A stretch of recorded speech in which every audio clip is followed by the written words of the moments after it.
అందరికీ నమస్తే అండి. టీవీకే పార్టీ అధినేత విజయ్ పార్టీ పెట్టి 2 ఏళ్లలో జరిగిన శాసనసభ ఎన్నికల్లో గెలవడంతో అంటే అధికారానికి సరిపడా మ్యాజిక్ ఫిగర్ రాలేదు కానీ సింగిల్ లార్జెస్ట్ పార్టీగా అవతరించారు. అండ్ 107, 108 సీట్లు వరకు వచ్చాయి కదా. సో కాబట్టి ఇప్పుడు దేశవ్యాప్తంగా కూడా విజయ్ గురించే చర్చ.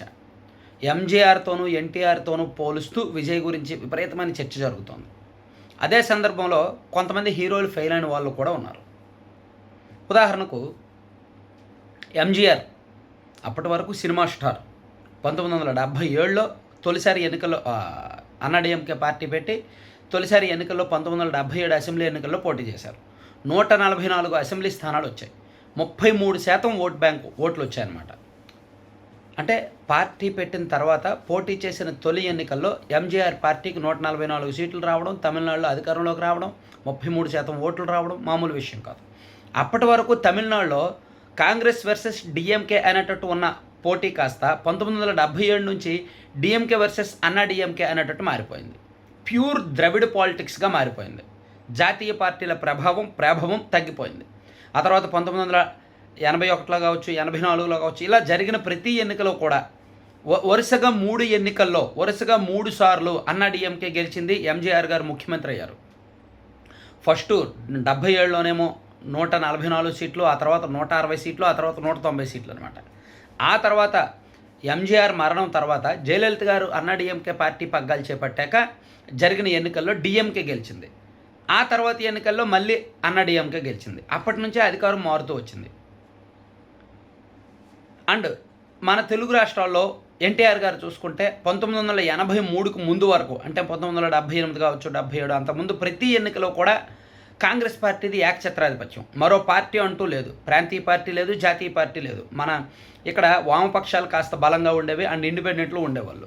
సో కాంగ్రెస్ పార్టీకి సరైన రాజకీయ ప్రత్యామ్నాయంగా ఎన్టీఆర్ గారు పార్టీ పెట్టిన 9 నెలల్లోనే జరిగిన అసెంబ్లీ ఎన్నికల్లో 46% ఓట్లు రావడం, 201 అసెంబ్లీ స్థానాలు గెలవడంతో ఎంజీఆర్ కంటే ఎక్కువ ఓట్లు. ఎంజీఆర్ ఆ తొలి ఎన్నికల్లో 33% ఓట్లే, 144 సీట్లే. ఎన్టీఆర్ గారికి చూసుకుంటే 9 నెలల్లోనే 46% ఓట్లు, 201 సీట్లు వచ్చాయి. సో దేశం మొత్తం మీద ఒక పెద్ద రికార్డ్ అనమాట అది. అప్పటి వరకు ఒక సినిమా స్టార్గానే ఉన్న వ్యక్తి పార్టీ పెట్టిన 9 నెలల్లోనే ఇంత భారీ ఓట్లు సీట్లు రావడం, అధికారంలోకి రావడం. సో ఇప్పుడు విజయ్ వీళ్ళిద్దరు సరసన చేరాడా లేదా అని చెప్పుకోవాలంటే విజయ్కి ఇప్పుడు 34% ఓట్లు వచ్చాయి. అండ్ విజయ్ పార్టీ పెట్టి 2 ఏళ్ళు దాటింది. 2024 ఫిబ్రవరిలో విజయ్ రాజకీయ పార్టీ అనౌన్స్ చేశారు. సో 2 ఏళ్ల తర్వాత జరిగిన ఎన్నికల్లో విజయ్ పార్టీకి 34% ఓట్లు వచ్చాయి, 107 సీట్లు వచ్చాయి. అంటే దీని ప్రకారం ఒక రకంగా ఎంజీఆర్ గారు పార్టీ పెట్టిన 4 ఏళ్ల తర్వాత, 4 ఏళ్ళు కాదులే, అంటే పార్టీ ప్రకటించిన తర్వాత వాళ్ళు పుదుచ్చేరి ఎన్నికల్లో కూడా పోటీ చేసినట్టు గుర్తు. సో ఓవరాల్గా ఎన్టీఆర్ గారి రికార్డ్ అయితే మాత్రం ఇప్పట్లో ఎవరు చెరగలేదు. అయితే అఫ్కోర్స్ ఈ రోజుల్లో 1970s, 80s అప్పుడు ఉన్న సినీ అభిమానం, అప్పుడున్న పొలిటికల్ విధానాలు వేరు. కానీ ఈ రోజుల్లో కూడా ఇప్పటి రాజకీయాల్లో కూడా ఒక సినిమా స్టార్ హీరో పార్టీ పెట్టి నిలదొక్కుకోవడం, ఇన్ని సీట్లు గెలవడం మాత్రం ఖచ్చితంగా రికార్డే. ఈ రోజుల్లో విజయ్ది ఖచ్చితంగా రికార్డే. చెరపవేయలేని రికార్డు, భవిష్యత్తులో ఎవరికి సాధ్యం కూడా కాకపోవచ్చేమో. ఇప్పుడు చిరంజీవి గారు సౌత్ ఇండియాలో ఒక రకంగా విజయ్ కంటే ఎక్కువ క్రేజ్ ఉంది చిరంజీవికి. హయ్యెస్ట్ రెమ్యూనరేషన్స్, హయ్యెస్ట్ కలెక్షన్స్, ఒక పెద్ద మాస్ హీరో, లక్షలాది మంది అభిమానులు. సో వాళ్ళందరి బలంతో పార్టీ పెట్టిన చిరంజీవి గారు పోటీ చేసిన తొలి ఎన్నికల్లో కేవలం 18 సీట్లే వచ్చాయి. దాంతో ఆయన పార్టీ కూడా రన్ చేయకుండా ఒక 3 ఏళ్లకే కాంగ్రెస్ పార్టీలో విలీనం చేసేశారు. పవన్ కళ్యాణ్ గారు పార్టీ పెట్టి తొలి ఎన్నికల్లో పోటీ చేయలేదు. ఆ తర్వాత ఎన్నికల్లో పోటీ చేస్తే ఒకే ఒక్క సీట్ వచ్చింది. తర్వాత ఇలా కాదు, ఆంధ్రప్రదేశ్ రాజకీయాల్లో వ్యూహం మార్చుకోవాలి అని చెప్పి ఫస్ట్ ఒక రాజకీయ పక్షం లేకుండా చేయాలి అంటే మరో పక్షంతో పొత్తు పెట్టుకోవాల్సిన తప్పనిసరి పరిస్థితిలో పొత్తు పెట్టుకున్నారు. ఇప్పుడు అధికారంలో డిప్యూటీ సీఎంగా ఉన్నారు. ఆయన ఆశయాలు, సిద్ధాంతాలు కొంతవరకు అమలు చేయగలుగుతున్నారు.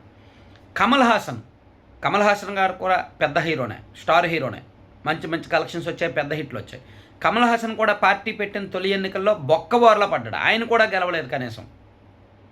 విజయకాంత్ పార్టీ పెట్టిన తొలి ఎన్నికలో ఆయన కూడా బొక్కబోర్లా పడ్డాడు. ఆయన కూడా గెలవలేదు, ఒకే ఒక్క సీటు గెలిచారు. ఆ తర్వాత ఆయన అన్నా డిఎంకేతో పొత్తు పెట్టుకొని 29 స్థానాలు గెలిచారు.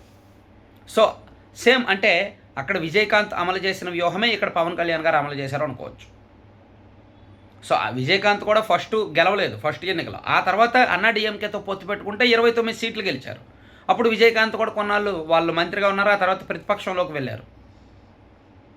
సో అలా ఇప్పుడు పొలిటికల్ ట్రెండ్లో చూసుకుంటే, ఇప్పుడు ప్రజల పబ్లిక్ ఓటింగ్ ఐడియాలజీ ప్రకారం చూసుకుంటే, ఇప్పుడు జరుగుతున్న రాజకీయ విధానాల ప్రకారం చూసుకుంటే విజయ్ది రికార్డే, సంచలనమే, ప్రభంజనమే. కానీ ఎన్టీఆర్ గారితోనో ఎంజీఆర్ గారితోనో పోల్చాల్సిన అవసరం లేదు. అండ్ ఎన్టీఆర్ రికార్డ్ అయితే మాత్రం ఎవరూ చెరిపివేయలేరు. పార్టీ పెట్టిన 9 నెలల్లో 46% ఓట్లు తెచ్చుకోవడం ఎవరికి అంత ఈజీగా సాధ్యం కాని పని. మళ్ళీ అప్పుడు దేశంలో కాంగ్రెస్ ఎంత బలంగా ఉంది, ఇందిరాగాంధీ గారి హవా ఎంత బలంగా ఉంది. సో దాన్ని తట్టుకొని ఈయన నిలబడ్డారనమాట. సో అది వేరు ఇది వేరు. సో ఫెయిల్యూర్ అయిన వాళ్ళ చాలామందితో పోలిస్తే మాత్రం విజయ్ గ్రేట్, ఖచ్చితంగా గ్రేట్ అని చెప్పుకోవాలి. Thank you.